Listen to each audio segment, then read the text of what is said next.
Bonjour, dans cette deuxième vidéo, donc, nous allons voir la représentation symbolique des composants électriques que l'on a pu voir sur la machine dans la première vidéo et dans l'armoire électrique. On va commencer par étudier la page 2. Vous voyez qu'ici, il y a le numéro de page 2 et que ce schéma électrique, en fait, en comprend pas mal. Je vois qu'il en a à peu près 9 pages. Bon, cette vidéo sera consacrée à la page 2, la première page étant juste la page de présentation. Donc, il faut savoir d'abord que le sens de lecture correspond à peu près au parcours de l'électricité. Donc, l'électricité arrivera par ici, on va voir tout ça, on va détailler un peu tout ça, elle va descendre, elle va traverser ses composants pour faire tourner ce moteur. Ensuite, il y en a une partie qui va partir vers le transformateur qui est ici, qui va être consacré à la fabrication de courants 220 volts et 24 volts alternatifs, qui servira, je ne sais pas pourquoi, mais on verra plus tard. Et puis aussi, une partie va être distraite pour se diriger vers cette alimentation stabilisée qui, elle, va fabriquer du 24 volts continu, vraisemblablement pour alimenter l'automate et puis des capteurs. Une autre partie, d'ailleurs, de ce courant fabriqué continu va aller vers ce petit moteur, le moteur du convoyeur, qui doit être un moteur 24 volts, voilà, on le voit. Voilà. On peut déjà remarquer quelque chose d'assez intéressant. Vous voyez cette petite ligne pointillée qui est ici. En fait, elle sépare. C'est le bornier de l'armoire électrique. Et comme je vous l'avais dit dans la première vidéo, le bornier de l'armoire électrique, en fait, il sépare les composants qui sont à l'intérieur de l'armoire, donc on va dire pour grossièrement tous ceux qui sont ici, des composants qui sont sur la machine, à l'extérieur de l'armoire, c'est-à-dire évidemment le moteur du convoyeur et le moteur de l'élévateur. On va voir ça un petit peu en détail. On va zoomer d'abord sur le premier composant. Le premier composant, donc même avant le premier composant, on va regarder un petit peu le câble électrique qui provient du canalis en haut de la machine. Donc ce câble électrique, ben voilà sa représentation symbolique. On voit qu'il y a 4 fils qui descendent, on a l'impression qu'ils descendent du ciel. Et c'est bien ce qui se passe en réalité, puisque le canalis est situé en hauteur. Vous avez donc un câble 4G15 L 7 mètres. Qu'est-ce que ça signifie? Ça veut dire qu'il y a 4 conducteurs, effectivement, 1, 2, 3, 4. Et vous avez, ces conducteurs ont une section de 1,5 mm² et la longueur est de 7 mètres. Ces conducteurs ont un nom, L1, L2, L3. Ça signifie ligne 1, ligne 2, ligne 3. C'est ni plus ni moins que les 3 phases du courant triphasé fourni par le canalis, et T comme terre, ou PE comme protection électrique, c'est le fil vert jaune qui va relier ici, arriver directement sur le bornier de terre de la machine. Si on regarde sur la machine maintenant le composant suivant, on voit que son symbole est ici, des petits ronds, des traits horizontaux, et puis une manette, et le nom du composant, IG1, il s'agit d'un interrupteur sectionneur. Donc sur la machine, le voici. On peut constater que il est de couleur orange quand il arrive en haut, sur les bornes 1, 3, 5. Alors tout ce qui est en orange sur une machine, c'est des conducteurs qui sont toujours sous tension, quoi qu'il arrive. Et c'est bien la vérité, puisque finalement le composant qui est ici, le sectionneur, sert à couper l'arrivée du courant pour le reste de la machine. Mais bien évidemment, celui qui est en haut, là, il n'est jamais coupé, hein, sauf si on débranche la machine du canalis. Donc le courant va descendre, les 3 phases ici vont traverser ce sectionneur, qui est sur le côté de la machine, dont la vocation est de protéger le personnel de maintenance lorsqu'il intervient sur la machine. Si on veut couper le courant, on a besoin d'un dispositif simple et efficace et surtout fiable, qui nous permette d'être sûr qu'il n'y aura aucun danger de s'électrocuter si on l'actionne. On peut même le condamner à l'aide d'un cadenas sur le côté, ce qui permet à l'agent de maintenance qui intervient d'être sûr que personne ne l'actionnera accidentellement. Alors dans le cas de notre machine, ce serait vraiment improbable que quelqu'un s'amuse à remettre le courant alors que quelqu'un agit sur l'armoire électrique. On s'en rendrait compte assez facilement, mais il faut savoir que dans les usines, où les machines sont des beaucoup plus grosses unités, il se peut que le sectionneur soit dans la pièce à côté. Donc dans ce cas-là, il est tout à fait possible que quelqu'un, se disant tiens, ma machine s'est arrêtée, je ne sais pas pourquoi, on ne m'a pas prévenu, je remets en route le courant. Donc c'est pour des raisons de sécurité qu'on a inventé ce dispositif de consignation qui consiste à utiliser un cadenas sur lequel d'ailleurs est marqué le nom de l'agent de maintenance qui intervient, et il n'y a que lui qui a la clé. Donc voilà, ça c'est un sectionneur. On peut même dire qu'il s'agit d'un interrupteur sectionneur, car comme vous le voyez ici, il y a des ronds, en plus des petits traits horizontaux qui sont le symbole du sectionneur. Donc ça c'est le symbole d'un interrupteur sectionneur, ce qui signifie qu'on peut couper le courant même en charge, c'est-à-dire même si les moteurs tournent et que le courant circule, on peut couper pendant que le courant circule.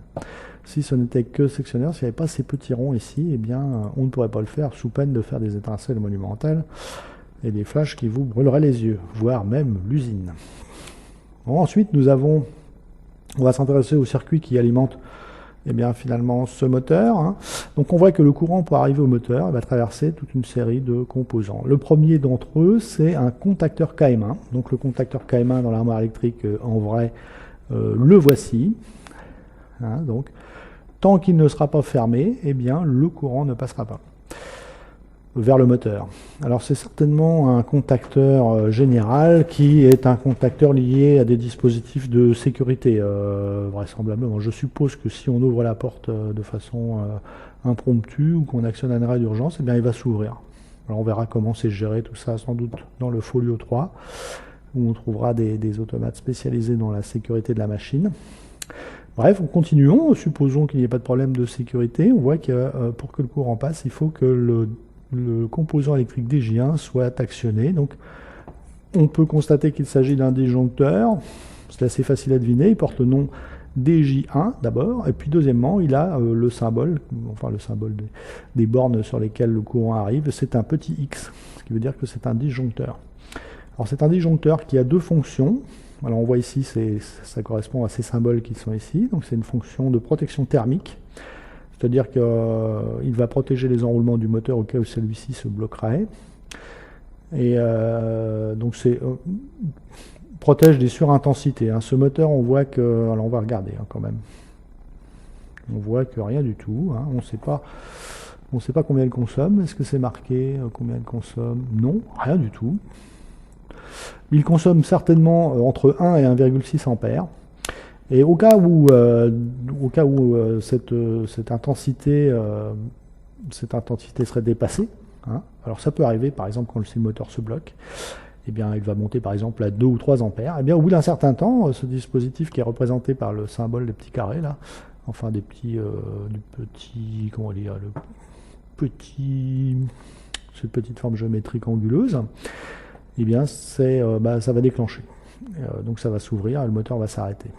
Et puis ce qui est en dessous ici, donc I supérieur, ça c'est une protection contre les courts-circuits, c'est-à-dire que quand le courant devient énorme, eh bien ça va couper instantanément. C'est une chose qui pourrait arriver si par exemple on reliait accidentellement le fil 4 avec le fil 2, ça mettrait en présence deux phases, ce qu'on appelle un court-circuit.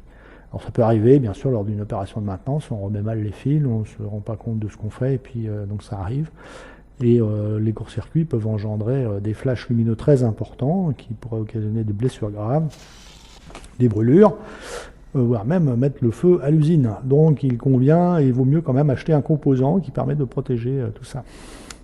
Alors, ensuite, vous avez deux contacteurs. Donc le courant va passer soit par l'un, soit par KM2, soit par KM3, selon que l'on veut faire monter ou descendre l'élévateur. Voilà. Si on veut que l'élévateur monte, eh bien, c'est ce contacteur qui va être activé. Alors, je vais essayer de vous faire une petite démonstration en vidéo. Donc, j'appuie sur monter. Je constate que l'élévateur monte et je vois bien que c'est le contact KM2 qui est actionné. Si par exemple j'appuie sur descente, eh bien c'est KM3 qui va s'actionner. Alors pourquoi on invente ce truc-là? Si vous êtes assez attentif, vous remarquerez que la différence, en fait, c'est que c'est comme si on inversait deux phases, en fait. Alors regardons. Donc ici, si le courant passait par là, par KM1 et KM4, eh bien vous verrez que le fil 2 ici, enfin, disons la phase 1 arriverait sur 1V1, la phase 2 sur 1U1, et la phase 3 ici sur 1W1. Maintenant, imaginons qu'on utilise le contacteur KM3, eh bien ça va, la phase 1 ici, hop, si on la suit, arriverait sur 1W1, la phase 2 sur 1 U1 comme tout à l'heure, et la phase 3 sur un V1. En fait, je ne sais pas si vous avez vu, mais on a inversé les deux fils là. Hop. Et donc, qu'est-ce qui se passe quand on inverse deux fils de phase sur un moteur asynchrone? Eh bien, il tourne dans l'autre sens. C'est la raison pour laquelle il va monter dans un sens et descendre dans l'autre sens. Alors ici, nous avons encore deux contacteurs. Alors, le courant aussi, on peut encore choisir, ça fait encore plusieurs combinaisons possibles, ça fait 2 puissance 4, 8 possibilités. Ces deux contacteurs là, c'est un moteur assez particulier. Vous voyez qu'on peut le brancher sur cette partie-là ou sur cette partie-là, et ça va le faire tourner à des vitesses différentes en fait. Donc là, on aura une petite vitesse si c'est KM4 qui est activé, et grande vitesse si c'est KM5. Alors la petite vitesse, c'est pour le mode manuel, et la grande vitesse, c'est pour le mode automatique. Enfin, grossièrement, c'est ça, quoi. Alors, qu'est-ce qu'on peut voir d'autre encore? Ah oui, on peut voir qu'il y a les fils 17 et 16. Alors ça, c'est un petit peu compliqué. Je présume qu'il s'agit d'un frein magnétique, donc qui va se déclencher. Alors voyons voir, KM2, KM3. Oui. Eh bien, c'est très simple. C'est très simple. Voilà. Donc quand on demande au moteur de descendre ou de monter, il y a soit KM2, soit KM3 qui se ferment. Ces contacts auxiliaires qui sont ici vont se fermer de la même manière. Le courant va pouvoir passer. Et qu'est-ce que ça va permettre? Ça va permettre à un électroaimant en fait, de libérer le frein qui bloque le moteur. Autrement dit, le moteur est toujours bloqué. Si vous essayez de descendre la pince à la main, vous n'y arriverez pas, parce qu'il y a un dispositif magnétique qui empêche le moteur de tourner. Par contre, dès que vous envoyez du courant pour faire tourner le moteur, bien, simultanément, vous autorisez du courant à passer dans l'électroaimant, ça libère le frein et le moteur peut monter et descendre. Alors ça sert à quoi? C'est tout simple, c'est pour éviter que lorsque l'on coupe le courant vers le moteur, il tourne tout seul et puis que la pince descende toute seule et écrase éventuellement des gens. Voilà, c'est pas le cas. Voilà, donc nous allons faire la suite. Alors qu'est-ce qu'on voit ici en haut? Oh là. Ce qu'on voit ici en haut, donc on voit qu'il y a deux phases qui sont ici, sur lesquelles on va piquer deux fils, le fil 1 et le fil 11. Ah bah, j'ai oublié de vous dire qu'effectivement tous les fils étaient numérotés, donc là 1 à 11. Aucun des fils n'a le même numéro. Si les fils sont au même potentiel, c'est-à-dire qu'ils ne traversent pas un composant quelconque, ils conservent le même numéro. Alors par exemple le fil 1 ici, il va être fil 1 jusqu'à ce qu'on arrive à un nouveau composant, celui-ci. Auquel cas, on va être obligé de changer de numéro, puisqu'il se peut très bien que si le fusible fonde ici, ça c'est un fusible, eh bien ce fil qui est ici ne soit plus au même potentiel que celui-là, puisqu'il serait plus relié. Donc il va avoir un numéro différent. C'est comme ça qu'on numérote. Par contre, le fil 1 ici, ce fil qui est ici, un là et un là, ou un là, ils ont le même numéro parce qu'ils sont toujours reliés ensemble. Donc ils ont le même numéro. Donc là, nous allons arriver sur l'alimentation d'un transformateur. Donc le transformateur dans l'armoire électrique, le voilà. Donc il est alimenté par les fils 21 et 22, qui sont eux-mêmes protégés contre les courts-circuits par un porte-fusible FU1, dans lequel se situent des fusibles de 1 ampère AM, c'est-à-dire des fusibles qui vont fondre quand le courant va dépasser 1 ampère. Mais ils sont accompagnement moteur, c'est-à-dire que comme ils alimentent une bobine, il faut savoir que lorsque l'on va allumer la machine, il va y avoir un phénomène magnétique qui fait que le courant qui va traverser ces fils va être multiplié par 8 pendant quelques secondes, un peu comme un moteur asynchrone, jusqu'à ce que le courant s'établisse de façon permanente. Il y a une brusque augmentation de l'intensité du courant. Autrement dit, lorsque l'on va allumer la machine, dans le fil 22 ou le fil 21 ici, on va circuler bien plus qu'un ampère, disons 8 ampères. Auquel cas, si on mettait un fusible normal, un fusible GG, eh bien, il fondrait tout de suite. Donc, on va privilégier, donc on est obligé de mettre des fusibles d'accompagnement moteur AM, parce qu'il y a une bobine dans les transformateurs. On met des fusibles AM aussi, alors ceux-ci ont un calibre un petit peu inférieur, puisque la puissance sans doute de cette alimentation est plus faible. De la même manière, un FU2, donc deux fusibles, deux phases, deux fusibles. Donc on va commencer par le transformateur T1. Donc le transformateur T1 a un circuit primaire 380 volts. Alors 380 volts, pourquoi? Parce que entre deux phases, eh bien, il y a de ce circuit triphasé, il y a toujours 380 volts, hein, c'est EDF qui fournit ça. Par contre, dans le circuit secondaire, donc ça vous verrez comment fonctionne un transformateur, vous avez deux circuits secondaires, un circuit secondaire d'une puissance de 100 volts ampères, un peu l'équivalent des watts, mais pour les transformateurs, circuit de 220 volts avec phase et neutre, et un circuit 24 volts alternatif avec phase et neutre, de 0 volts. Les fils sont numérotés. Ici, nous avons un porte-fusible FU3, où on voit aussi le calibre 0,5 ampères AM. Et là, une barrette de neutres. Alors pourquoi on met une barrette de neutres sur les neutres et pas un fusible? Parce qu'on ne coupe jamais les neutres avec un fusible. Pour des raisons que je pourrais vous expliquer peut-être un peu plus tard. Ça surchargerait un peu trop l'explication, mais sachez qu'on ne met jamais de fusible sur les neutres, c'est mal. On voit aussi que le transformateur, la carcasse du transformateur est reliée à la terre. On pourrait le voir dans l'armoire électrique. Hein. Que le neutre, enfin que les neutres qui sont ici, sont reliés à la terre aussi. Hein, pour des raisons de régime de neutres. Là encore, ça dépasse un peu le cadre de l'explication de ce schéma électrique. Mais en tout cas, c'est ça qui explique en partie qu'on ne coupe pas le neutre. Vous verrez pourquoi plus tard. Ici, nous avons un ampère d'une autre nature, puisque c'est un fusible d'une autre nature, puisque c'est un fusible 2 ampères, mais cette fois-ci GG, donc il doit certainement alimenter des choses qui ne comprennent pas de bobine, ni rien du tout de ce genre. Quoi d'autre encore? Donc ces fils-là disparaissent, sont numérotés 36-37, disparaissent ici, mais réapparaîtront sur la page 3, colonne A. Ceci par contre alimente tout simplement l'automate. Donc c'est du 220 volts, phase et neutre. L'automate, donc c'est l'ordinateur qui pilote la machine par l'intermédiaire de ses entrées et de ses sorties. On verra ça dans les autres pages. Et lui, il faut bien le brancher pour qu'il fonctionne, donc il est alimenté en 220 volts. Et on voit qu'il produit aussi du 24 volts. Il produit du 24 volts à l'usage sans doute de ses capteurs ou de ses sorties, je ne sais pas exactement. Nous verrons ça plus tard. Alors ensuite, ici nous avons une alimentation stabilisée. C'est un peu la même chose qu'un transformateur, puisque ça va abaisser la tension, qui est de... Alors là, ils ont mis 400 volts. En fait, c'est 380, avec 400, c'est pareil. Hein. Ça dépend de l'âge du transformateur qui alimente vos canalices, en fait. Donc nous, ça doit être du 380. C'est un vieux transformateur qui alimente l'école. Mais on peut trouver du 400 volts de nos jours. Hein. C'est beaucoup plus courant. Donc l'alimentation stabilisée, c'est pareil, sauf que ça crée du courant continu. Hein. C'est du courant qui va toujours dans le même sens, du plus vers le moins. Enfin, c'est un petit peu abusif de dire ça. De la même manière, le moins est relié à la terre. La carcasse métallique de l'alimentation stabilisée est reliée à la terre, car nous sommes en régime de neutre-TT. On voit qu'il y a deux fils, plus et moins, qui sortent et qui se divisent après dans plusieurs directions.